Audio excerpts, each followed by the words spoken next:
As we're looking through these 8 psychological decision-making traps, we're starting off with what we call anchoring. Anchoring is what we do when we give disproportionate weight to the first information we receive. It's a human trait, and it's hard not to do. Here's a positive example. Say your spouse has only good things to say about a restaurant. The information you received first is that this place is going to be perfect for date night. So you sit down at the table, the service is excellent, the food is wonderful, and the price is great. Everything you experienced is in keeping with your anchored position. You're none the wiser. Flip the example.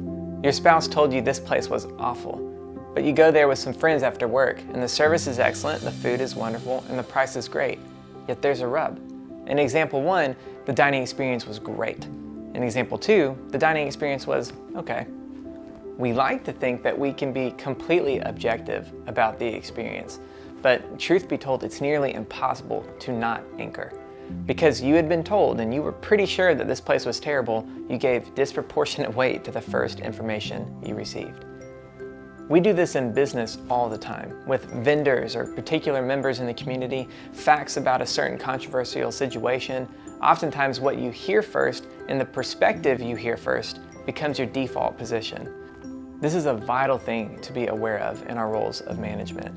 As a leader, as a manager, your words and opinions can serve as a heavy anchor in one of your team members' minds.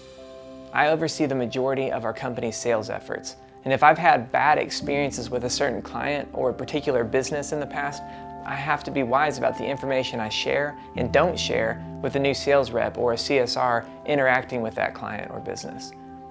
If I start by saying, oh, let me tell you about that business or this situation, there's a good chance I'm going to be anchoring something in their mind. It's the first information they've heard about the client, so they will give disproportionate weight to that information. You might have heard the saying, I don't want to poison the well. Well, it's easy to accidentally do. Here's the catch. You might be thinking, I need to anchor their opinion about the situation, and you might. Prudence might require that you tell them that story so that they don't repeat the same mistake. To overcome this psychological decision-making trap, there is no quick fix to make sure you don't fall prey to it. Awareness is the main antidote. Just know, this is how we think. Our words weigh in people's minds, and other people's words weigh in your mind.